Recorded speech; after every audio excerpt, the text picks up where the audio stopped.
And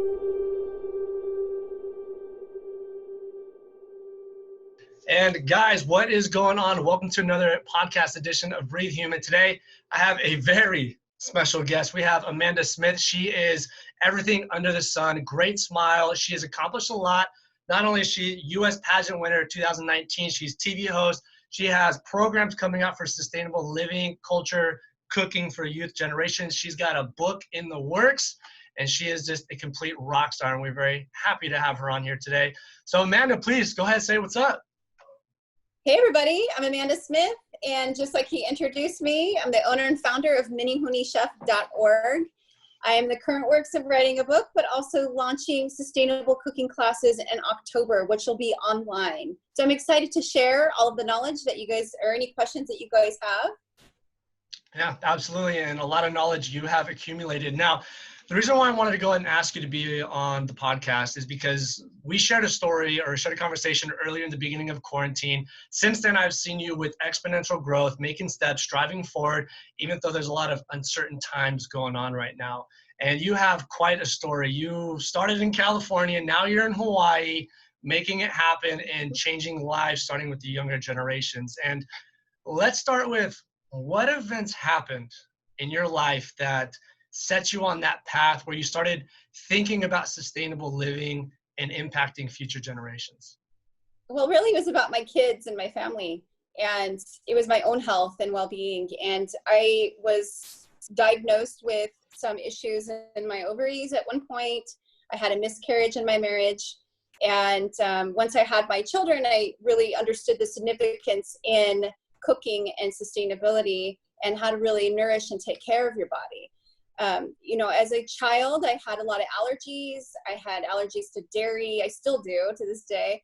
I had skin rashes. I was sick all the time, and I knew it had everything to do with food. And that was one thing I could take control of. It was going to be my food intake and what it is that I'm putting into my own body. Yeah, absolutely. So let's go ahead and start a little bit with your past. What was it like growing up in a girl? Because you were in SoCal, then you went to Bakersfield, correct? Yeah, so I was born in LA, so Torrance, California, and my dad moved a lot. So there's a lot of movement. It was just more about them buying real estate and where they wanted to settle down. And Bakersfield was up and coming right from LA. Yeah. So that's where my dad settled, and that's where I lived for a really long time. And my parents were, of course, they weren't together. So that was something that I had to deal with too. On top of that, going back and forth with my parents. And eventually when I turned 18, I was in school and in college and decided, after swimming and everything, I wanted to just transform my life and be a little bit more different and think outside the box with where I was going with my life. And my dad was nice enough to say, here's a one-way ticket. And I took off. I had $100 in my pocket and a journal. I wrote down 3 goals, and one of them was to win a pageant. Yes, there we go. Vision casting from the beginning. I love it. That's right. At 18 years old, yeah. At 18 years old. And then, so we vision casted at 18. When did we win it?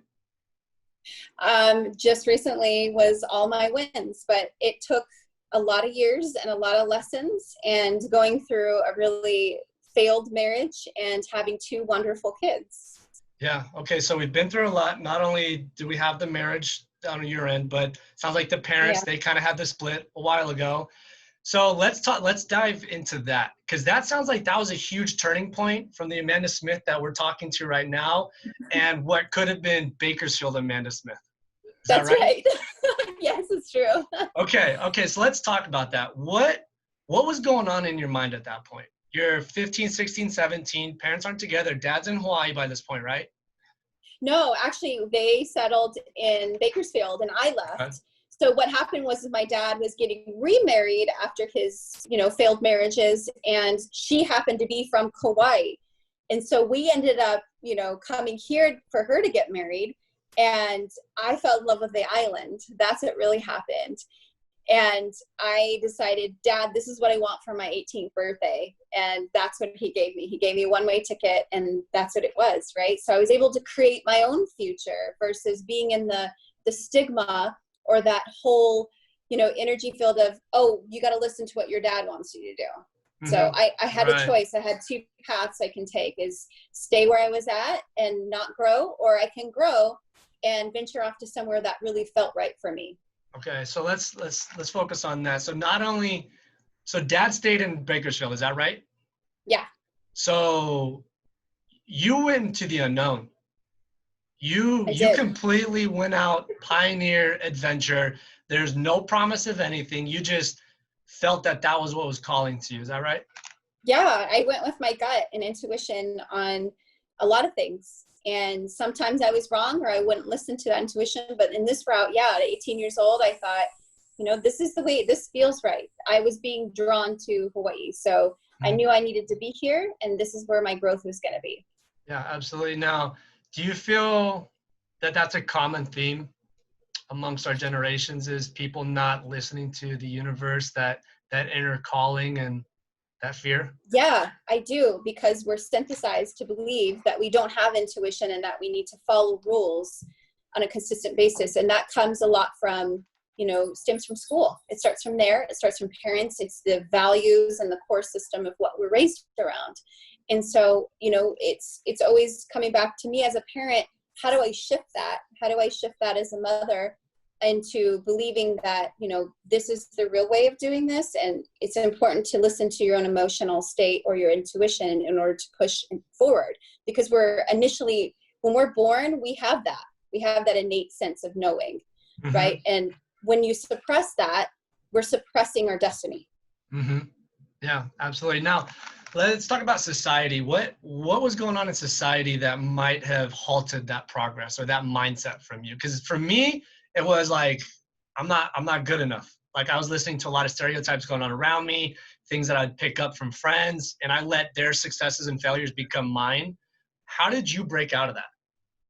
Wow, I just went for it. I mean, honestly, I was in positions to be better, right? You only gain strength, especially for me. Everybody's different. You have your own experiences. For me, it was about just stepping into it to understand it more.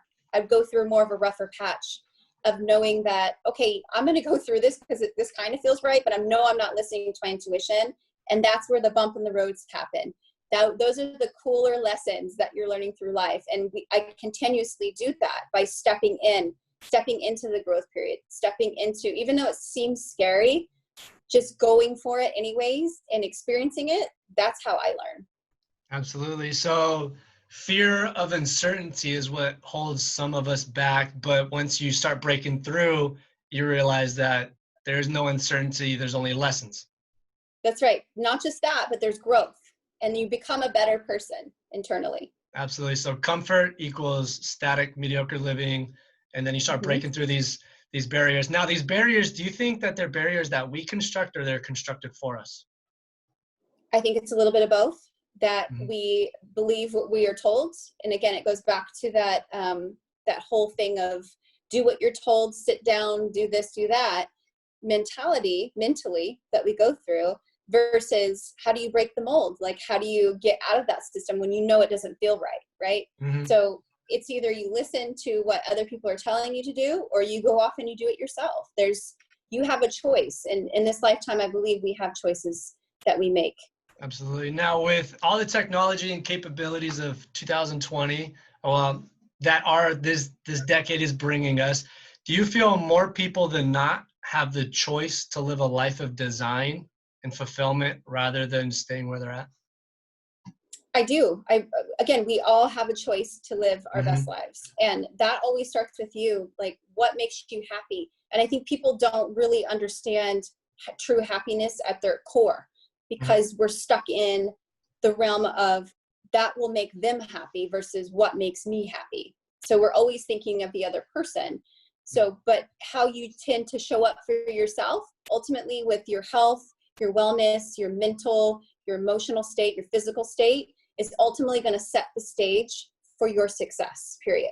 Absolutely. Now let's add to that, setting the stage and also getting to the stage. We also have these downfalls, these pitfalls, and these sometimes hard life lessons that help us get to this higher power. Do you feel, despite everything that you've been through, whether it's relationships, past transgressions, do you feel that those were all meant to help shape you current strengths that you have? Oh, it's giving me chicken skin. But yes, the answer is yes to that question, is that we're here to evolve and we're here to learn, and and it all comes down to trust, faith, love, all of those things. If we can become a little bit more aware and be in that state and learn to get there, because the hard lessons really progress us to be there, then we're doing everything right? Like those barriers have to be brought down and through the lessons, unfortunately, right? Yes. In order to progress to the life we're destined to be in, period. I truly believe that. Absolutely. And then because of that, we get Amanda Smith, as we see now. And let's go ahead and talk about your current life, current focus. You know, you have some boys, you're on an island, you're developing these programs, you're connecting with like-minded people, despite being, I don't know how many miles away in the Pacific. And you're really taking steps. I mean, you've taken pain and turned it into basically Wonder Woman superpowers for these programs, and using these skill sets to broadcast this message with the vision you have. Right. And I'll start with relationship to self, and I'll go into where I am currently. And, you know, the big growth period was when I had to be alone for a while, like, you know, being divorced, you know, we all want to date and like see what's out there right in the beginning. But I had to learn those hard lessons within myself, that dating the wrong people, you know, I don't want to say, you know, that they were bad people, but they were teaching me. And I ended up just thanking them at the end. I said, thank you for the lesson, because oftentimes we have resentment, right? We feel that we need to get back at that person, or we don't feel good about ourselves because we didn't initially apologize or forgive ourselves in that process.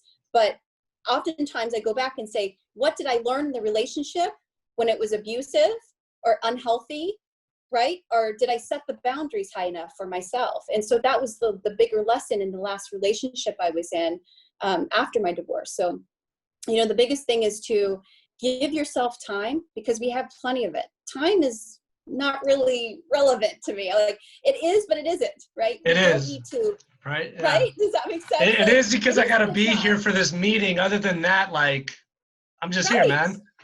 Yeah. And our own anxieties within time in relationship to self, right, is that we don't have enough time to do all these things. But really we do. If we just relax and just remember the task at hand, you'll accomplish all those things slowly. And you don't need to do it fast, because that's what society wants you to think, is that you got to get married now. You got to be in a relationship. You got to have kids. You got to do that. You don't got to do anything. You set the tone for your own relationship, for your life, and where you want to be, period. Yeah, I got so that's relationship to self on that end. Yeah, that's I had this quote, and it took me years to learn this, is run your own race. You know, there's a photo of this cheetah where they're trying to get it to run with a bunch of dogs on a track. The cheetah's like, I'm not gonna run this. Like, this doesn't make sense to me. So run your own race. Don't live up to other people's expectations. And that was something that was huge for me. And that's awesome that you're definitely exemplifying that. Now, let's talk about the relationship that you have with others at this point. Like, how do you how do you move around people with all these different understandings? Because you're going in a huge sustainable way, and you don't even have to say it. I already know you're seeing things that just they're not congruent, man. Yeah. So how patient are you with this? Like, what's going on with that? I'm going to be honest with you. You know, I'll start with the first question, the relationship piece. You know, I'm in a really good relationship now, and I can honestly say it's completely different from what I've ever known. And even having like a family and kids again, right? Like, just the whole dynamic of everything I've wished for and wanted. Again, I had to go back and remember, hey, what did I learn? Because if I didn't have those lessons, I wouldn't have a good relationship now with my person that I'm with now. So it all came all the way down full circle. And I just realized it the other day. I was like, wow, I wouldn't be with this person because I would be this way. Does that make sense? Like, and because of the lessons, I'm able to say, oh, I can have a healthy relationship now because I know my boundaries and I understand myself and I understand my children and my family. So it's setting and taking lead of your own life to better your relationships, not just with your significant other, but also with your children, within communities. And, you know, communication is huge. learning to communicate properly. I mean, there's a whole list of that, and we can go over that a little bit later, but that's the biggest thing for me and my needs, especially in any relationship I am in, is communication. I need it all the time. I need to know what's going on, what's the new happening, how are you feeling, right? So, but without it, I won't thrive, and vice versa. So that's huge. And where I see everything progressing as far as, relationship to my business, I see it as I have to be patient. I just hired a new marketing team, and I'm like, what am I supposed to do? I don't know where to go with this, right? Because I'm used to running my own gig. I do it myself. I do all these things. It's a self-paced learning atmosphere, but you do have the 3-month period. And I'm learning to slow down and just do the baby steps that ultimately progress better results in the end. So relationship to my business, I've learned to be patient. I've learned to sit down. This as an entrepreneur, that it is difficult because you want things done now and you want things to progress and you want everything to work. But if you don't have the pieces in place, it won't work in the end. Mm-hmm. Absolutely. And I think that's something that a lot of people can take away from this. Life is like a huge equation combination lock. You can be ready, but the other person might not be. And Exactly. Certain things have to fall in line before those people pop up on your path. Exactly. It's very true. Yeah. I love that. Okay. So I want to touch on a little dark period when you're by yourself. Okay. I think that's what a lot of people are afraid of. I was afraid of being by myself. And one of the biggest personal growth periods of my life was when I found out the woman that I was dating on my birthday, she had another guy, see all these text messages. I have to wait till she's sober so I can ask her to leave. And then I made a promise. Yeah, I found out in the middle of the night on my 28th birthday. So I had to wait till like 7 a.m. to, hey, you got to go. But it was at that moment, like I didn't take it personally, right? Was doing her thing, and that's where she was at. But what I was at fault for was I was attracting people of this caliber down here. Yeah. I needed to attract people of here. So I made a promise to myself that I wasn't going to date again until I was up here at that level. And it took me 7 months. So I had 7 months. It took me a long time too. Yeah, 7 months by myself, which was a long time for me. I'd never done that in my life. Since I started anyways. And for you and others that I've spoken with, that solitude is like piecing your mind back together, but the next evolution. What was it like for you? It was hard at first, and there was a lot of, especially with COVID, I'm actually grateful that we had that isolation period, because that was where the real growth happened. It was in the beginning stages of that, and then a little bit before, but there was a lot of, I hate to say it, I cried a lot. There was a lot of pain that needed to be released, a lot of reading, a lot of meditation, a lot of learning to take care of myself. That was the number one thing, is what do I need in order to feel good about who I am? And that was that growth period. But there was a lot of trial and error, because I didn't know what I needed, because I was so used to taking care of everybody else. And in the end, it was like, I think the dark periods for me was having to be alone, but crying through pain, like past pain of why or what went wrong in my relationships. And it was like this self-blame thing, because I'm really hard on myself, right? And I go into like, okay, maybe that wasn't my fault, and it's okay, but it took me a while. It took me a good solid months to realize that those things weren't my fault, right? Because you always self-blame. It's the self-projection of what did I do wrong and what can I do better? But we're never really getting the clear answers that you need, when really they're right in front of you. And it took me all that time to understand, through the crying and the pain and the journaling and the meditation, to realize that it has nothing to do with you. You're a great person. You just need to figure out what works for you. So in the end, I ended up feeling like, okay, maybe I need to go. I love running, so I'm going to run more. Or I love my meditation at this time. I don't need it every day. Some people love it every single day. But every other day is good for me. Or I get up and I have an intention, right? That's still meditation. But people think of meditation, they think long periods of time, hours upon hours. No, just do it 10 minutes, right? Yeah. Just do a 10-minute. And what meditation is to me is going in, just closing your eyes, taking a deep breath, and connecting. Reset. That's it. Reset button. Just say, hey, what's your intention today? How are you doing? I talk to myself. Yep. Internally, right? Not in a weird way. I speak to myself out loud. You should see me when I'm cleaning the pool. It's weird, man. Oh, that's so healthy. It's healthy. So people think, oh, you're so strange. You're talking to yourself. No, I'm talking to myself because I need to come in. But my way of doing it is communication. So I love communication. So I talk to myself. I journal. I have, all those capabilities. Because if I'm not healthy within myself, how am I going to be great for my kids and my family? How am I even going to have a relationship when I can't have a relationship with myself? And turning on my observer on a constant basis and being conscious and aware of what my needs are, it goes hand in hand. It really does. But those are the dark times. Yep. And as you were saying that, I wanted to bring it up back to 2 points: is being right with yourself, and then also expressing gratitude and forgiveness for yourself for things you've done and things that you're going to do that you might not align with, because nobody gets it right the first time in life. I think Jesus was the only one. But the rest of us that didn't come from that origin, we bounce around a lot like a pinball. So when and I want to talk about that. I want to talk about Jesus for a second.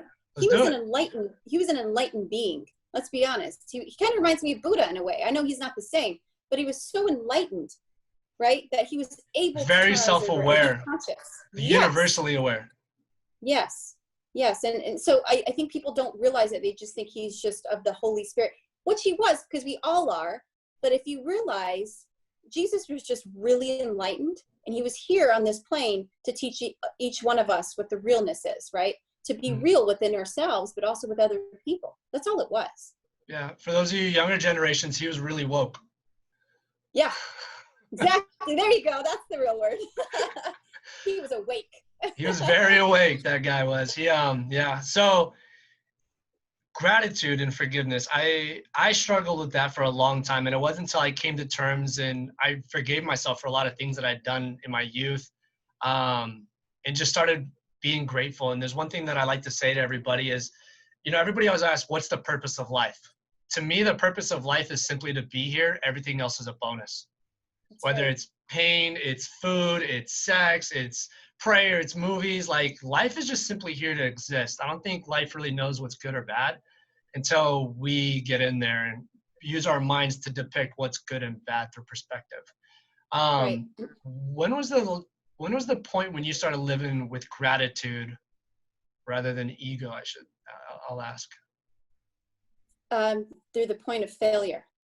That was when I was at rock bottom, like losing a job, losing one thing after another, lives around me, not having a home to live in, right? My divorce was really dark for a while. Just a lot of those things, because in divorce, right, there's always like the money situation or, giving up on things. I gave up everything. I gave everything to my ex-husband just to evolve and create who I am today. I know that sounds silly, but I knew I needed to be on that path. Otherwise, if I'm not creating my own thing in this lifetime, I know internally, astrology-wise, if I don't create, it has to be my own thing, I won't succeed. And I know that. So that's just my story, right? Everybody's different. I wasn't born, like I was telling other people in different podcasts, I wasn't born into this happy-go-lucky family, and a lot of us aren't, and that's okay, but what I've learned is to transform that, and I say that a lot, transform what you believe to be right and break the generational curses of, what we think is right, what we're raised around, how do you shift it around for your own kids and your family, right? Because it's not going to be the same. I'm not an alcoholic, my stepmom was, right? Or my parent, I'm divorced, but how do I make that better? How do I get along with my ex-husband's new wife, right? Stuff like that. Like, how do you break that cycle where everybody's just fighting over this and that, where you can actually be at peace and actually co-parent with everybody? That is my goal. Like, honestly, yeah. Those are some big goals that not everybody can accomplish, right? And but yeah, that's where I see that. Yeah. And that all stems back to what we talked about, is being one with yourself. Yeah. Like, the way I like to see it is sometimes we're like a rock in the river, and the river can change. It can go down, it can go up, it could go over our head, but the rock is the rock is the rock. Sometimes after a long enough period, of course, we're getting scientifical, it's going to wither the rock away, and we get that. But if you plant yourself in your own world, things are going to come over. And as long as you're confident and you accept yourself, I think most people can attain the ability to weather almost anything. Right. Absolutely. And that's what we're made for. That's why we're here. I mean, failures will define where you are. And when I say failures, I say lessons. I say like learning experience, right? And that for me, that looked like being out of money and not having enough things or resources, and going into dark periods of time and realizing my own worth. And that comes into pageantry, right? Where I lost 4 or 5 times. I know there's people out there that want to hear, how did you get through, you know, losing each pageant in your marriage, or even when you're younger, just a lot of losses, right? Yep. And it's going to happen. You're not going to get the gratitude of that moment until it's the right time, right? Like you're not going to feel satisfied until you're satisfied within the moment. And I believe in timing. Timing is everything, right? And maybe that wasn't the right time to win because it would have been a bad situation, or, you know, there's some kind of protection around all that. So if you trust it, if you trust the sense of, hey, it's not my time and it's okay, where can I learn and grow? You'll have a better experience versus, oh, what did I do wrong? And internally mess yourself up. That's where you go down the wrong path, but it may be good for you because in the end you come out shining, right? So there's always a lesson in between. You have a choice. You can go this way or that way, and you make the choice because what feels right needs to happen. Yep. I completely agree with you on that one. And what I've come to see those comfort barriers as, right? Because every time you start to grow, you start to hit that resistance wall. Sometimes it's psychologically, sometimes it's externally, other influences from family, friends, ex-coworkers, so on and so forth. And as we approach that and we hit those resistance walls, you're definitely tested. You're definitely tested. And, oh man, I don't know, my mind just going crazy right now trying to piece all this stuff together again. Like, yeah, that's where the growth is. That's where life is. To be able to grow, to expand, recalibrate, re-reflect, and then take that next step, hit it again, and then hit the next evolution. So what was your go-to? Because I know a lot of people when they're watching, they're like, dude, I'm in this relationship. I don't like it. I have this internal battle going on. What do I do? Where do I go? What was the Amanda method? What did you have to do? Did you directly go to meditation? Did you have a mentor? Did you read books? What was like? I have one really good best friend that I consult with. And she is the kind of friend that, her name is Kristen, by the way. And I would go to her and I'd say, look, I just need you to listen right now. I don't want you to give me any advice. Just listen to me. This is what I'm going through. And I just need you to hear me. And that's sometimes talking through, you know, oh, is this relationship right for me? Like this person does this and this. And that helped a lot. There was that. You have one go-to person. Number 2 is you really need to know and be aligned with what you want. Because I'm not saying a checklist. I'm saying what standards do you have, your boundaries in relationships? And if they don't meet the needs of what you're wanting or your future, don't hold on to it. It's that simple. I've had to say goodbye to a lot of people I've dated throughout the years or just entertained because they like the idea of me. They didn't like being in a relationship. So I had to say goodbye a lot of times. And it was painful because I would get attached very easily. And it didn't match with what my future was. But the last time that I had that bad relationship, it reminded me, oh, that's right. I don't want that. But I became okay with it. So if you're in a bad relationship right now, it doesn't matter if it's a coworker, it doesn't matter if it's with your partner or whatever you want to call it, or your lover, you have to decide, is this going to be right for my future? And where am I going? And if it's not, it's okay to say goodbye because people fear that. Even in marriages right now, I see this where people are not bold enough to say, no, it's not working for me and I don't feel healthy. Your biggest indicator is when you come through the door to your spouse and you're like, oh shit, I don't want to be there. I need to go somewhere else. Uh-oh, we have a problem. So that means you need to go back and say, where's this coming from? And is this really healthy for me? And I'm needing more. You have to be honest with yourself, because if you're not, you're messing with the wrong person, and also yourself, you're screwing it up. That and your kids and your future generation is what you're messing with. That's right. And that's the thing that I've noticed. A lot of people that have learned these lessons, they're thinking generationally. They understand like, okay, what happened? What was my ancestors like? What am I like? How can I shift it, make it better? What new lessons do I need to learn? Skill sets, are we generationally broke?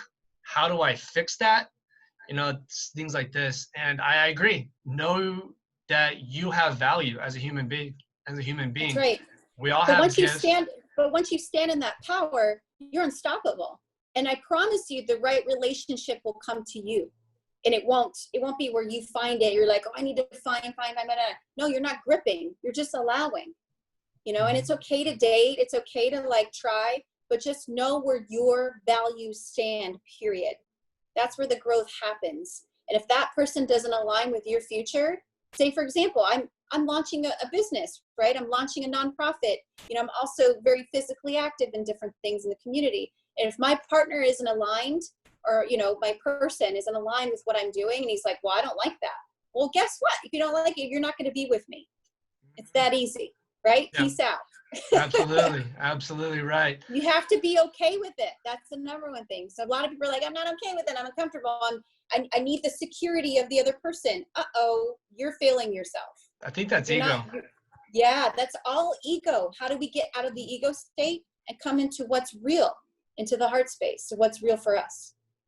Absolutely. Okay. So speaking of knowing thyself, you really do know yourself through trial and errors and failures. We've got it figured out. A lot of self-reflection. Hey, here's the truth. I don't have it all figured out, and I'm not completely evolved, and we are all learning. So just know that. Yeah. I'm learning every day, even from my partner now. I'm learning about the wrongs and the rights, the communication, all of that. It's still always in effect. Yep, always evolving, always growing. So speaking of next evolutions, we're launching a business nonprofit. You have a huge affinity for working with future generations, teaching them sustainability, how to take care of their health, physically and mentally. Let's talk about that. What's the future of these programs? Where are you at with them? Sustainable cooking classes for the world is pretty huge. I'm launching menehunechef.org, where you're self-paced learning, cooking at home, learning about sustainable foods and how to cook with it, updated recipes on a weekly basis with a short donation. It's really that simple. And I'm planning to launch this worldwide. I'm also doing private lessons on Zoom calls, where I can actually go through the system of how to actually cook with sustainable foods, or actually where you need to go and who you need to collaborate with in order to get the sustainable foods. A lot of people, what I'm doing is just bringing awareness to people's, space, to understand that sustainable foods are the way to go, because pretty soon we won't have these big old grocery stores or all these things. Maybe we will, but in a sustainable way. And so I'm here to teach people to understand that eating farm fresh food is going to be the right way to your health, your wellness, and to your physical state, your mental state, and clarity. Absolutely. Now, you and I agree on a lot of things, and this is one area that you and I definitely see eye to eye on, is taking care of what you put in your gut. Oh, that's right. Huge. So for those that are kind of teetering on this, that know that they could probably do some better, let's talk about sustainability itself. What is that to you, Amanda, and what do you think that means to society? Great question. To me, it means, like we were talking about, physical state, emotional state, all of the, if you look at the health wheel, that's what I really look at. Emotional, physical, what are your relationships outside of yourself, internally? I look at sustainability as being, it starts from the gut, and then it resonates out into that health wheel. How are you sustaining yourself at home, right? What are some of the ways of doing that? So we look at those details at the wheel effect, and I'll share that with you guys so you guys can understand what the health wheel, you can Google it, health wheel. So easy, health and wellness wheel. There you go. Yeah. So there's that sustainable, and that's within myself. So that's the inner being and the outer side of me. Now, when I think of sustainability as a generational thing, or a farmer's market, right? That's the biggest buzz out there. Sustainability to me means more than just the food. It goes down to where it's grown, you know, the cows, the everything, right? Where you're transporting the food, you know, what kind of packaging are we using? You know, are we actually taking care of the earth? Why do we need all these excess things to throw out? That's what sustainability is to me. So when I look at that, how do we fix that as a whole?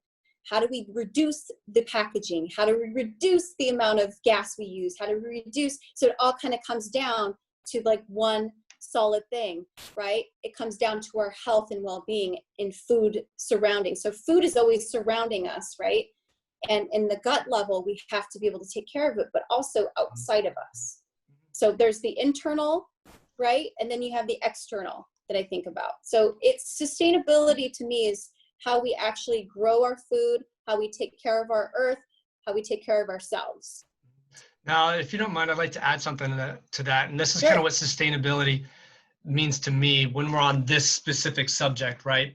Sustainability to me is sustainability as you age, sustaining your life force, not only for you, but because eventually what could happen. I mean, you have early onset diseases, neurodegenerative diseases, and we're all going to pass away, but how are you going to pass away? You're going to pass away with your family and friends watching the memory of you deteriorate because we're on pharmaceutical drugs.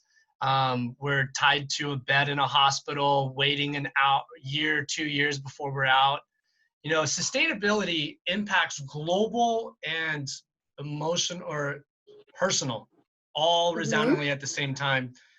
Right. And I think that's one of the bigger things is if it's okay if maybe you don't care, but if you care about your family and friends, then that's what Amanda, you're doing is worth definitely taking a look into, because that impacts other people's lives. If they have to take care of you and you're not even mentally there, you've impacted your family's life financially. Maybe you've become a burden because we didn't take the precautions in our 20s, 30s, and 40s to think about sustainability. So that's why I wanted to ask that question, because that's something I think everybody should like, oh, that's a different perspective. Maybe we should really get a double take on this, right? Right. There's so much to sustainability and what we really want that to look like and be modeled by. And I love that you brought that up, because it's part of the health and wellness and well-being of yourself, but also the other. And, you know, I completely agree with that. It goes on and on and on, right? Because of what this world has created for us. Everything is so accessible now. We can just go through a drive-through. We can eat all this food and whatever. But when it comes down to it, we're creating disease, and that goes with the health and well-being of yourself. So, and I can touch more on that on a separate call, because it's such a big topic, right? Yep. It's so huge to kind of expound on. Yeah, I think that's that dogma we were talking a little bit about earlier, right? So lack of proper health, nutrition, sustainable education, plus convenience or that lack thereof. I mean, that's the result that we get a lot. That's what we see on the streets and the news and all those ads on food and stuff, for fast foods anyways. Yeah, absolutely. Yeah. Man. Okay, so let's go ahead. I think we covered a lot of ground right there. Yeah, that was good. So Amanda, what do you think the future entails? For the world, or for myself, or family? Let's go with the world. If we can get this on a sustainable track where people are thinking twice, like, wait, what could this really mean for me later? Not just for me personally, for what I might end up with, but for future generations. If we can get on track and people thinking sustainability, what do you think that would look like? You're able to sustain yourself and your family. Happiness resides there. I'm going to be just real right there. We don't need anything outside of ourselves that we can't get within our own communities. That's basically it. And if we can understand that and rewrite the story, we're changing our kids' futures and also ours, because we have more control. I think that we've given up our control to sustain ourselves, because like I said, it's the way our world works. Now that everything's shifting, we don't have a choice. We don't have a choice when it comes to sustainability. And that's what it is. Yeah. And we couldn't have picked a better time to bring in COVID. Right. Because with everything going on and there's a lot of fear out there, the number one fear is if everything shuts down, where's everybody going to get their food? Nobody knows. And that's the thing is, how do we bring back farming within our own communities? How do we grow our own gardens? My boyfriend has a huge garden out here. He does a great job. How do we cook with it? That's another thing. People don't even know how to cook with half the things we can grow. And that's where I come in. Yep. That's where I come in on that. So, you know, learning to become happy. That's what the book is about, is sustaining your own life. How do you do that? Right? Through gardening, food, family, you know, like social media is taken over, and it's sad, but the same token, we need it too, right? In order to see people around the world and connect when it comes to work. But when it comes to your own health and wellness, it comes first. It really does. So if everybody had a little mini garden in their backyard, it would that's a way to start. It would start alleviating that uncertainty, because I feel uncertainty is the basis that most fear comes from. Like, if you knew that this pill was going to give you superpowers, you'd take it. It was a good superpower. But if you don't know what that really didn't. yeah, exactly, right? So if you know, then that usually reduces a lot of fear, stress, and those anxieties associated low vibration frequencies, right? Knowing is the start to anything. Just knowing. Absolutely. So I'm just going to share my screen real quick. I'm a huge fan of these master classes.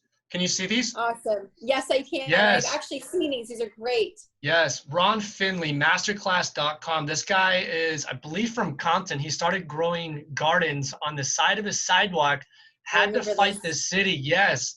This guy is amazing. He'll teach you to garden just about out of anything. And of course, Alice Waters. I didn't even know there was that one, but home cooking.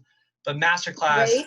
And obviously, Amanda Smith, you have your courses, everything like that. So I do. A little different, not as complicated. My courses are simplistic and made for children and families. So when we talk about simplistic, we talk about making things fun, bright, and easy, because people nowadays don't have the time. Now we do, right? We have the time to get online and try new things. But with this being said, Menehune Chef is the basics of cooking, but also with the hint and the understanding of sustainable living.